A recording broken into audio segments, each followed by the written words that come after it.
Hi everyone, my name is Justine Mach. As a senior at SSIS, I recognize that you guys next year, where are you guys going to next year? High school, yay! And while I won't be here next year, hopefully what I can tell you in my presentation today can help you guys as you transition into high school, alright? So if some of you have heard from maybe your older siblings or people who are friends with me, you might know that I've been doing some history research at home. Now, what is history research and why did I do it? These are questions that I'm going to help you all answer today. But before we get into all that history stuff, firstly, you might be wondering, why is Justine Mach here today? Why am I here? Now, for many of you, you might be struggling with the question, who am I? How many of you guys here have asked before, like, what country am I from? You might be from, like, different places. Has anyone ever wondered, like, do you not know where you're from? Okay, some of you guys. That was me growing up, because I think many of you can relate to this. On the internet, we grow up with different cultures. You know, when you're on Instagram, you're experiencing American culture. When you're at SSIS, you might be experiencing American, Vietnamese, whereas at home, you might be Chinese and Korean. So I constantly grew up with many different cultures surrounding me. And I want to know where I came from. So, as you can see over here, I have a photo of me in middle school. Hold on, if it decides to come through. Oh, here we go. I was like many of you guys in middle school as well. So these are sacred photos, okay? This was me in 6th grade, 7th grade, and 8th grade. And all this time, you know, while I was playing volleyball and hanging out in the big top with my friends, or being in this room like you all are here today, I always wondered where I came from. Because I think this is a really, really important question that we need to answer. And I'll get into this as of why we need to answer this question. And so I asked myself, how can I figure out who I am? And this all started out with a big mystery in my family, which was, where was my dad from? And my dad is Vietnamese, I knew that all my life, but he also immigrated to the United States when he was 13 years old. And I didn't really know what that meant. Does that mean I was Vietnamese? Does that mean I was Vietnamese American? Was I only American? I wanted to know. So in order to do that, I had to research my dad's history. So how many of you guys here have sat at your dining table at dinner and maybe heard like questions or like had stories from your parents about their past? Do you guys ever have like dinner table history questions? Okay. Good job. You guys are all historians. So when I was first starting out, maybe not this young, but when I was in middle school as well, that was me. I was asking questions at my dinner table and I wanted to find out more. So when I was maybe like 16 years old or so, I was like, okay, I'm going to really take this beyond just my dining table conversation. So what I did was I took on a large-scale history research project. So can someone here tell me what they think a history research project is? Oh, okay, we have a hand up, we have a hand up, we have a hand up. What's your name? Bautro. Bautro, what do you think it is? I think it's like helping everyone like figure out where they're from or something. Okay. Are you getting there? Yeah? Okay. My name's Bill. I think of it as like trying to find clues from like tree of stuff you don't know to like uncover more stuff you will understand. So like Yeah, that's exactly correct. So that's what I did. There's really no right or wrong answer to this, but essentially, going into this, I wanted to figure out everything that I could know about my family. I wanted to go beyond just the dinner table conversations I was having, but look through old photos, call my grandparents and really ask, where was I from? I needed to answer that one question. So in my presentation with you guys today, I'm going to go over 4 things. Firstly, why did I do family research? What were my motivations? Secondly, how did I look into my family research? Thirdly, after having done all of this research, what do I have to share to you guys as 8th graders? And maybe some advice as you go into high school on how you can take what I've done and learn from it. And lastly, we'll have some open questions and answering. So if you have any questions, save them till the very end. Okay, so firstly, why did I do family history? Firstly, I'm going to tell you guys what I knew about my family going into this project. So as you're learning about me, you're also learning about your grade 6 Stuco representative, Joe Mack, because this is his family history too. But essentially, I'll give you some context about my family. In the 1950s, my grandparents got married. But my grandmother had an extra relationship with an American man during the Vietnam War.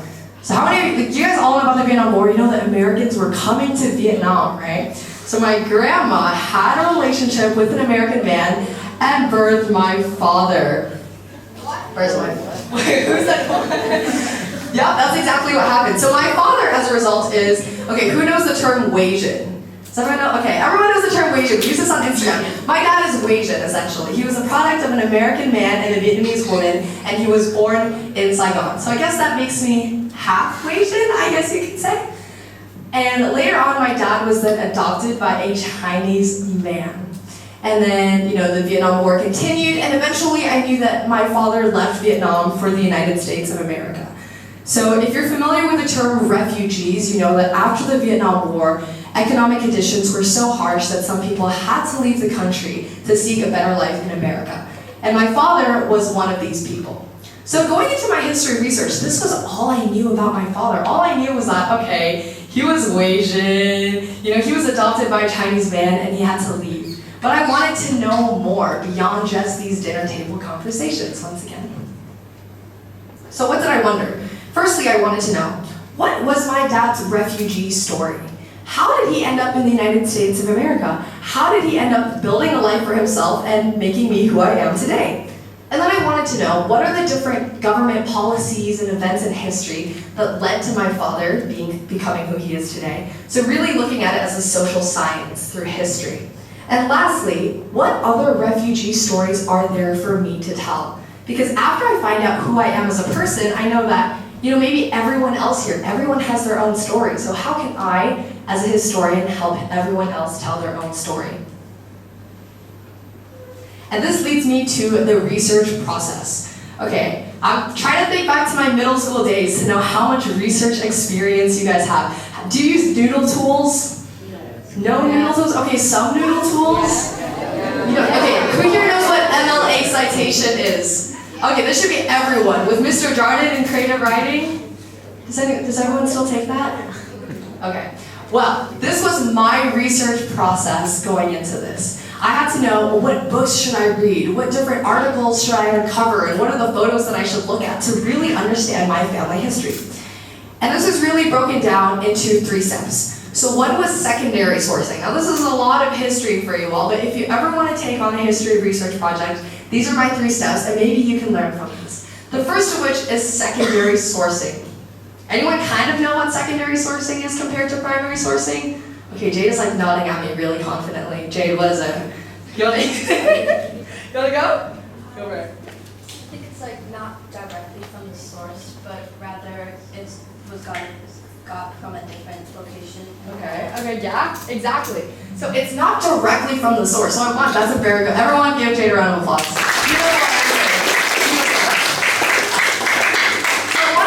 I wanted to analyze my dad's history, but first I had to look at it from a bigger picture lens. Because if I relied on just my dad, there would be bias in this story. Because I would only be looking at it from one perspective. So I wanted to look at it from other people's perspectives. So I spent so much time, reading all these Vietnam War history books. I sat in all these different libraries across the United States and also went into the National Archives to really understand Vietnamese history. And so I have some photos here. I ended up getting research grants and partnerships with Columbia University in New York, as well as Boston College. My sister attends Boston College now. Her name is Kelly. So she was able to get me into their library, and I worked with a professor at Columbia who was able to help me access all these different books and archives and the right secondary sources for me to read. So everyone's like, whoa, like how did she get into all these libraries? Well, the thing was I had to write many different proposals telling them what I wanted to do and why I wanted to contextualize my family's history. So this was the first step, really, knowing the big picture through secondary sourcing. And what did I find out was really not so much only about my family history and about, my Asian dad, but also about wider Vietnamese history. Because as I look across the room, I think many of you are Vietnamese, but we don't really have a Vietnam War class at SSIS. None in high school, none in middle school, so I really had no knowledge about what the Vietnam War was. But my secondary sourcing taught me about its profound impacts on the Vietnamese people, especially in economic hardships after the war. So after the Vietnam War, like I said, hardships were really, really bad and people had to flee. Do you guys know the boat people? I think we've had some visiting authors come in and talk about boat people. Many people had to flee by boat to leave to the United States, to leave to Hong Kong, just because they couldn't afford food or they couldn't live in Vietnam after the war. And one of the most consequential effects was the Asian people. I'm just going to keep saying Asian. The word is Amer-Asian. The Amer-Asian people who were left behind in Vietnam were the ones who experienced the worst discrimination. So because my father was Amer-Asian at the time, everyone in Vietnam saw him as the face of the enemy. Because think about it, if you fight a war, and you win the war, but these are the kinds of people who came in and caused all this disruption, you're gonna look and say, wow, like you are a product of the war. So, people started blaming my father and discriminating against him. So because of that, many people, like my dad, ended up being sponsored by the US government to leave in the 1980s.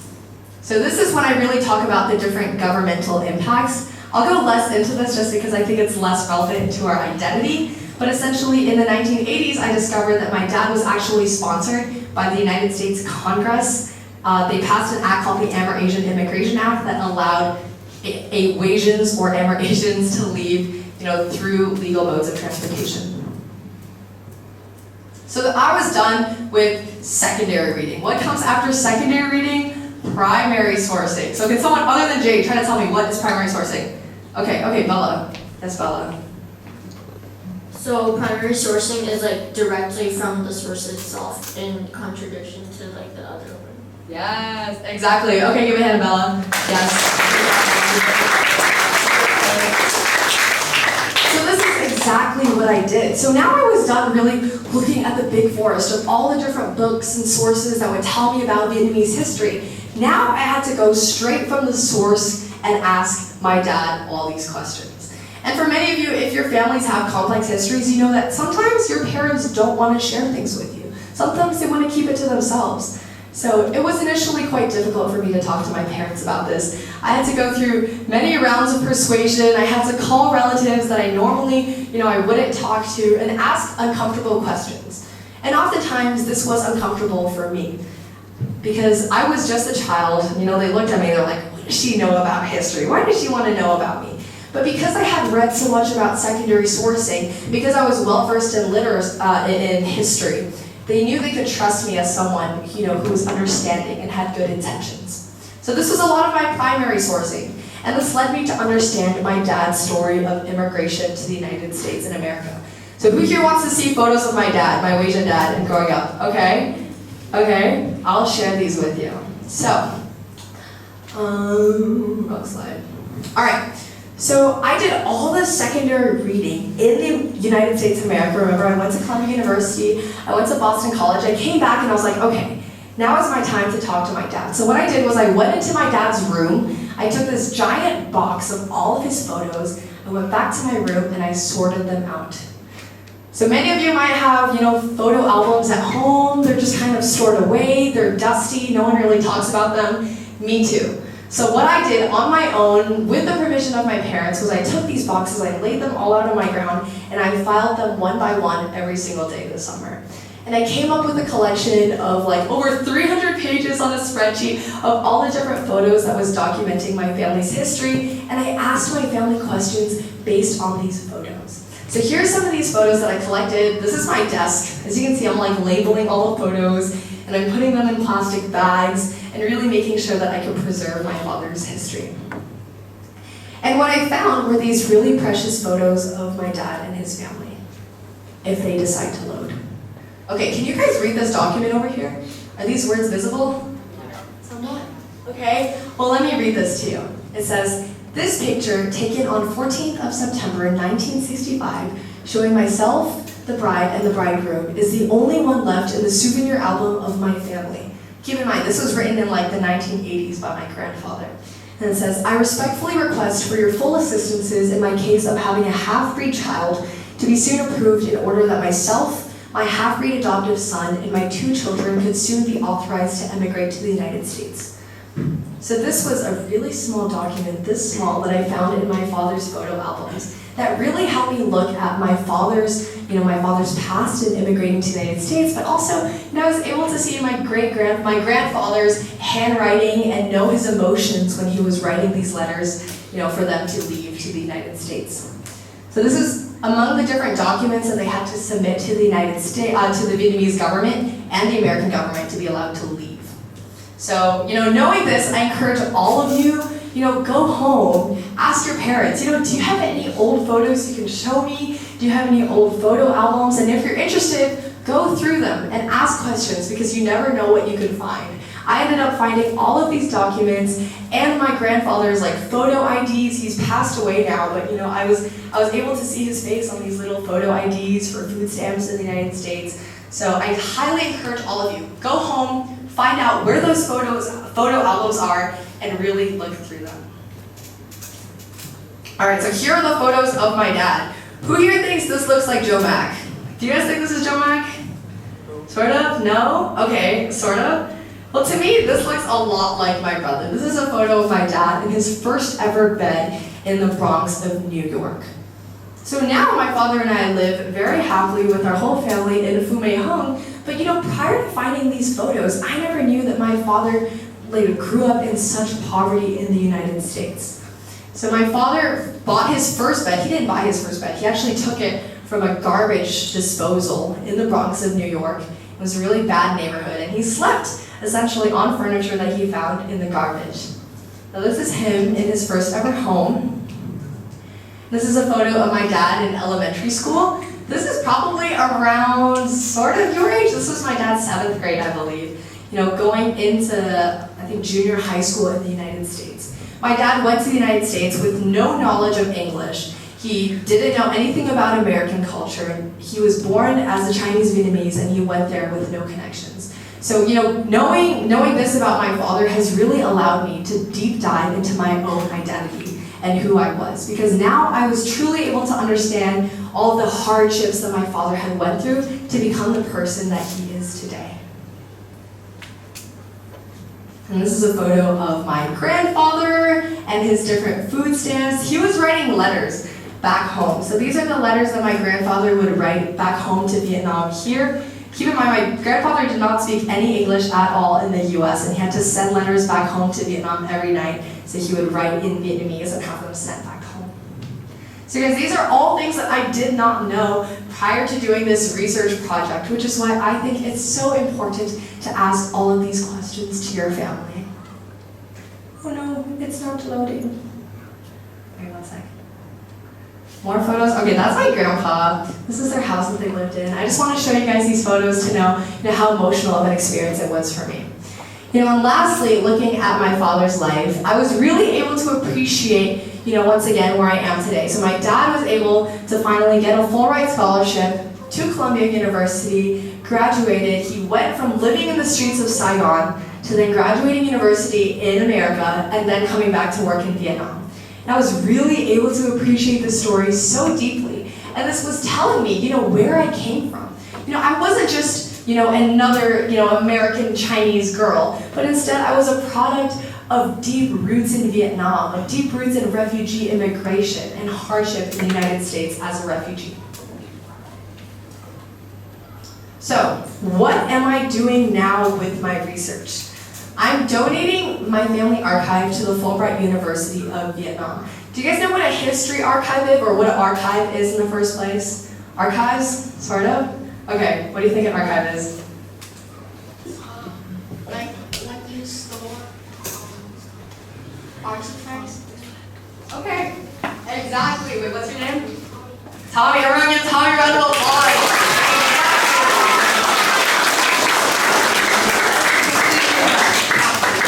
It is when you store artifacts in one place, and in my case, it was to donate to somewhere else. So all of the photos and artifacts that I had found for my family, I eventually donated to a local university. Do you guys know Fulbright University?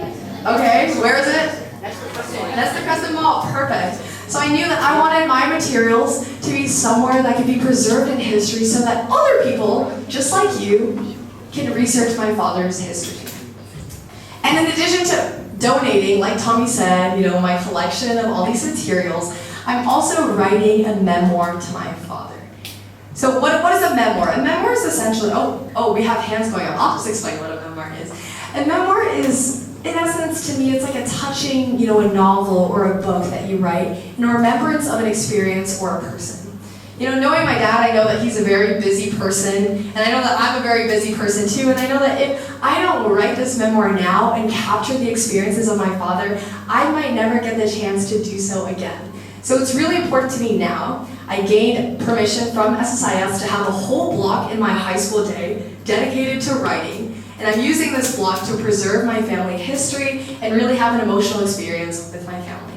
So that's another thing, 8th graders, you're going into high school, there's so many opportunities for you to really explore your true passion beyond just what's explored at school. And, I'll talk about this on my next slide actually, called Justine's Advice for 8th Graders, Things That I Wish I Knew in Middle School with regards to this one research project that I did. Because this research project had such a profound impact on me and how I shaped my identity, and honestly, I think all the things leading up to this project were built up starting from my middle school years, to my freshman year, to my sophomore year. Every little decision that you make, brings you back to where you will be in the future or where I am today. So here's my, small little bits of advice for you based on my research. So 1, knowing where you come from is super important. There we go. Knowing where you come from is really important. If someone asks you, where do you come from? And you're not sure you know what the answer to that question is, or you're not really comfortable with your response, that might be the way for you to ask more questions to your family. If you're feeling uneasy, go home, ask your parents. It's up to you to form your own perception of what your identity is. And that's exactly what I did. Growing up, my parents would tell me, oh, you're Chinese or you're American. But it wasn't until I really started asking questions that, I found out parts of my identity that I might not have known before. So firstly, know where you are because it'll shape everything that you do. And secondly is, don't ask what a community can do for you, but what you can do for a community. Now I know this statement is a little bit broad and it might not make that much sense, but let me contextualize it for you. Going into this research project, I was a little, let's say, disappointed that I didn't know too much about my family history. I was like, okay, there's no Vietnam War class for me. There's not too many books that I can rent out at the library for me to explore my passion. But I did it anyways. I did it because I was looking for all the different opportunities that my school could offer to me, and I was giving back to my school through my own initiative. So, this could be anything you do. This could be, in sports, it could be in leadership, it could be in academics. If you're not seeing an opportunity that you like, you can create it for yourself. And that's exactly what I did with my project. When I first started this history project, I was being told by other people, just take an online course, just go read a few books. But I said no. I said I wanted to make this my own unique experiences that were shaped by how I wanted to find out more about myself. And so I created my own opportunity. And in doing so, I created opportunities for other people, perhaps people like you who want to explore their family history as well. So once again, this could apply to anything. If you're doing, if you're playing volleyball and there's no, outside volleyball club for yourself, go train at home by yourself. Go reach out to people who are really good. I applied this philosophy to everything I did in both middle school and high school, that, it's up to your self-initiative and how you contribute to a community. So that's my second point on advice. And lastly is, take advantage of all the opportunities and resources that you can get at the school. Because ultimately, being here is such a privilege, you guys. As you go into high school, I hope you know that there's so many resources for you, not only in middle school, but also in high school, in your freshman year. If you enter your freshman year and you're a little oh, I'm a little bored, I'm not sure what to do, I feel like my schoolwork was quite limiting, that might be a reflection of yourself and how you view the school. But just know that it's what you make out of it that really matters. Because, the resources are there for you. There are people there to support you, just like I did for my research project. And I fully encourage you all to take advantage of these resources. So that's all I have for you guys today. I hope you learned a lot from my sharing of family history and perhaps the little advice that I gave to you towards the end. And I'll answer any questions if you have any. Thank you.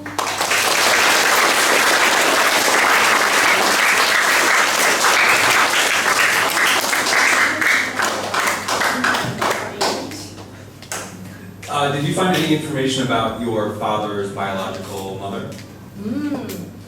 Yes, I did find information about her. In fact, I called her and I spoke on the phone to her for the very first time in my life.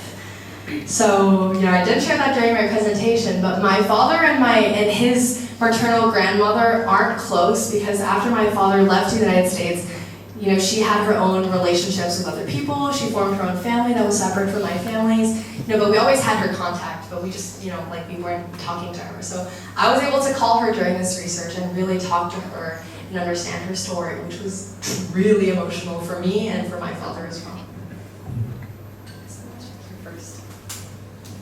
Do you have any advice for if we want to start doing research in high school, not just about history, but anything in general?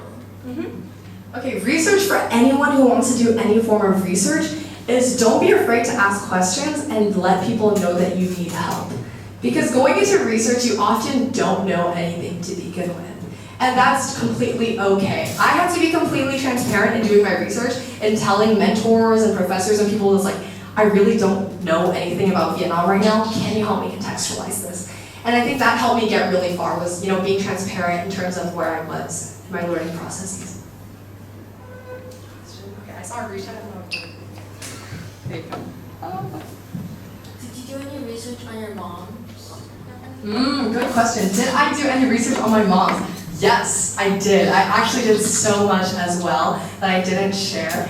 But I started my summer, this was the most recent summer, I started my summer doing research on only my dad, and I really thought that this was the only thing I was going to do, because I knew that my mom was from Hong Kong, her family had been from Hong Kong for a very long time, and that's kind of it. And then I went to Hong Kong last summer, and I found out that my mom's actually from Vietnam, really distant up there. So I was wait a second. So I ended up doing a lot of calls to different relatives again. And I found out that I think my great-great-grandmother had immigrated from Hanoi 100 years, something like that. And I even created a whole Instagram family tree for my mom's side, and I got to talk to new relatives, which was really cool. So there's a lot to it, but yes, I did. I did do research on my mom. Nice job. I'm sorry. Do you know who your I think grandmother married, the U.S. man?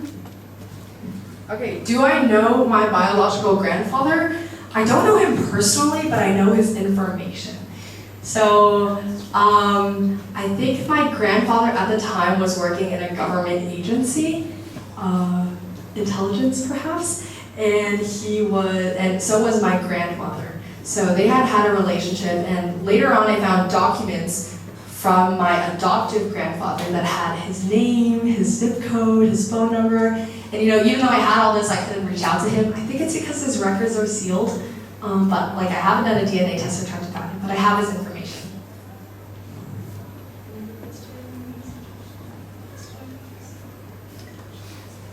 Anything else? Okay, if not, I think I will pass it back to the teachers. If you didn't get through, would you like to take the mic or? Can finish off? Okay. Well, thank you all for being here.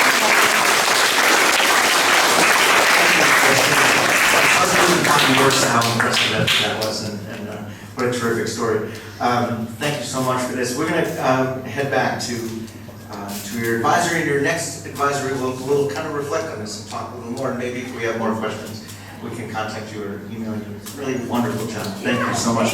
Let's hear one more time for